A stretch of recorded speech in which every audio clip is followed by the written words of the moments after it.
Researchers have just found 5 distinct types of sleepers, not just larks and owls, and each type links to very different health patterns.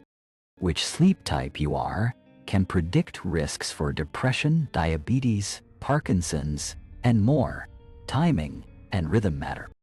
This video breaks down the studies, shows what the 5 groups look like, and gives practical steps you can try tonight. Imagine your sleep schedule telling doctors about your long-term risks. This research points exactly in that direction.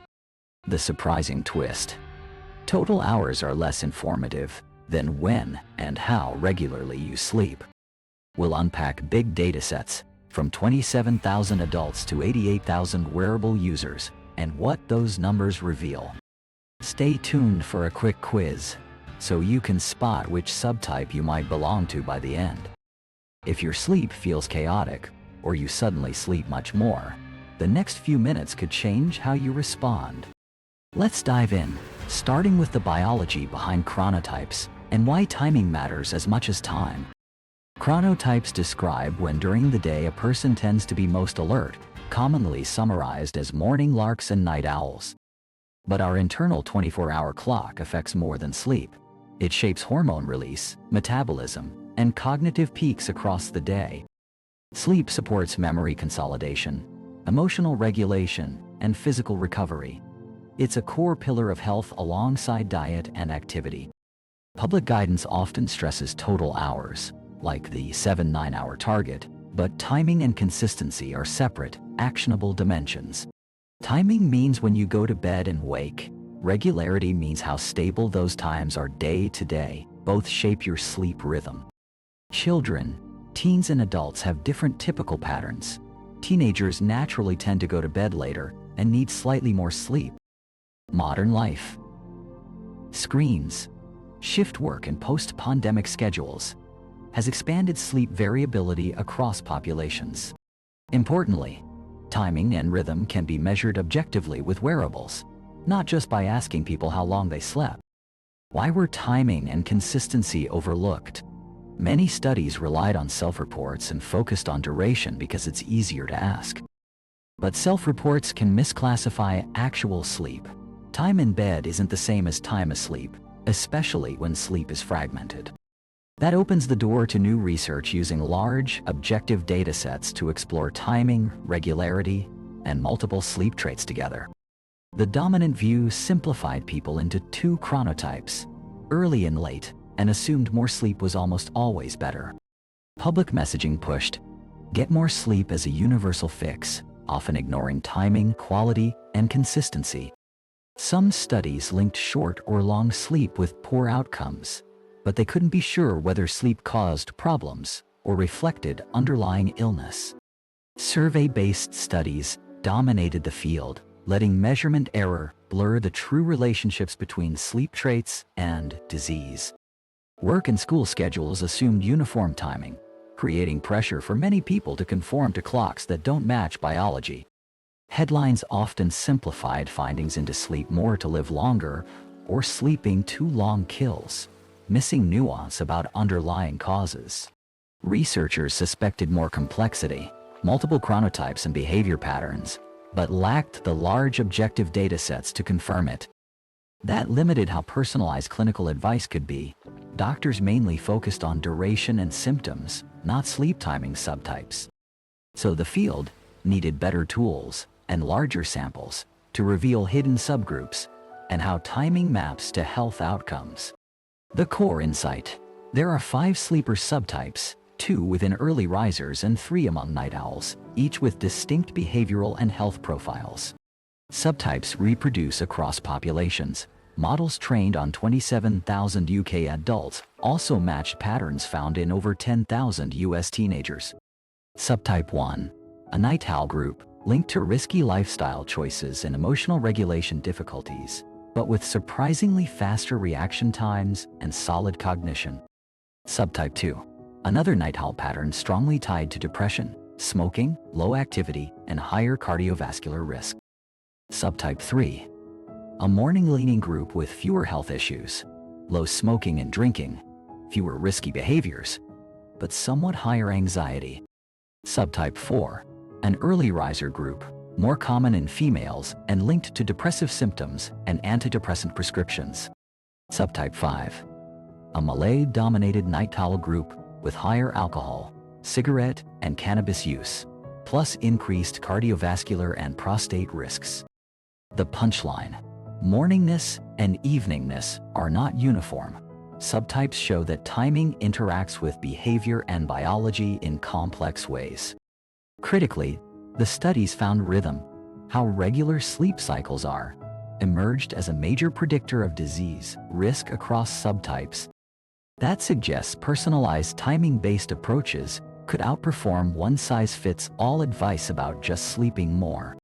The flagship analysis used data from 27,030 middle to late life adults in the UK Biobank to identify the 5 subtypes. A second cohort of over 10,000 US teenagers reproduced similar subtype patterns, suggesting the clusters aren't limited to one age group. A separate large analysis used wearable data from 88,000 people and examined 6 sleep traits: length, onset, rhythm, extent, efficiency, and awakenings. Across an average 6.8-year follow-up, researchers linked those traits to 172 diseases, many tied to a single sleep trait. Sleep rhythm stood out. It had 3 times as many disease links as sleep duration or onset, and covered nearly half the 172 conditions. The riskiest, most erratic rhythms were associated with a 2.8-fold higher Parkinson's risk compared to the most regular rhythms.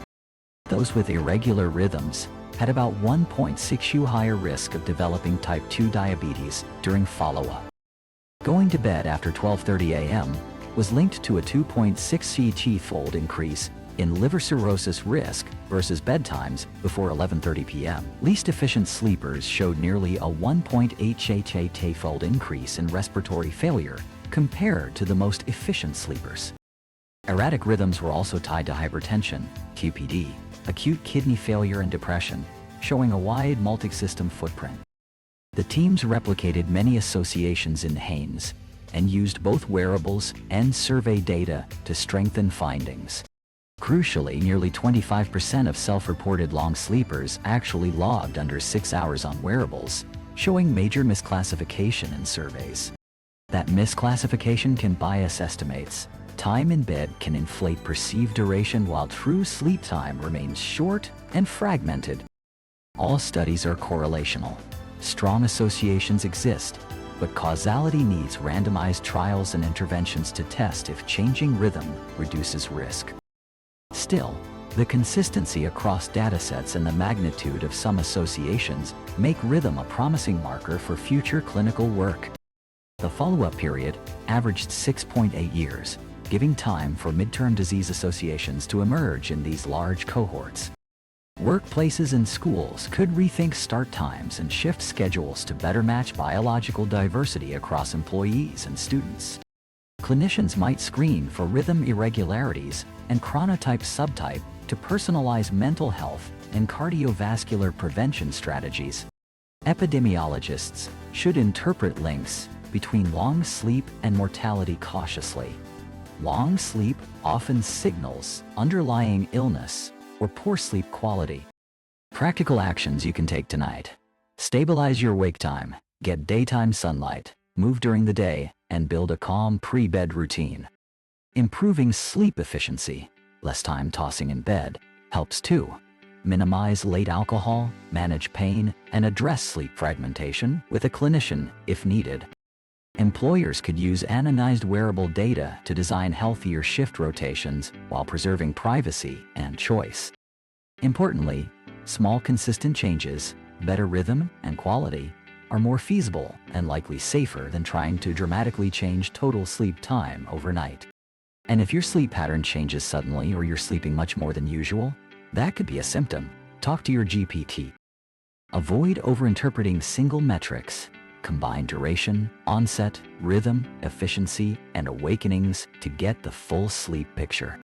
Next steps: randomized trials to test whether improving rhythm causally reduces disease risk. That's the critical missing piece. Wearable sensors could power personalized feedback loops and workplace health integrations at scale, if privacy and ethics are handled carefully.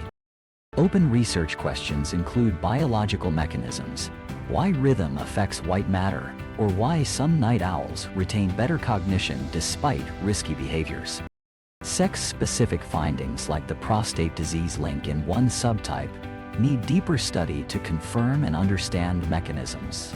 If trials show rhythm interventions reduce disease risk, clinical guidelines and workplace scheduling could shift toward biologically informed timing. Main takeaway: sleep timing, regularity, and quality, more than just hours, carry important health signals, and there are at least 5 distinct sleeper types. Practical steps: keep a stable wake time, get daylight exposure, stay active, limit late alcohol, and build a wind-down routine before bed. If you suddenly sleep much more than usual, or your rhythms become erratic, that could be a symptom of illness. Consult your GP. The science is evolving, but the message is clear. Prioritize consistent timing and quality. Small changes tonight can compound into big health benefits. If you found this helpful, please like, comment, and try tracking your rhythm for a few weeks to discover your own pattern.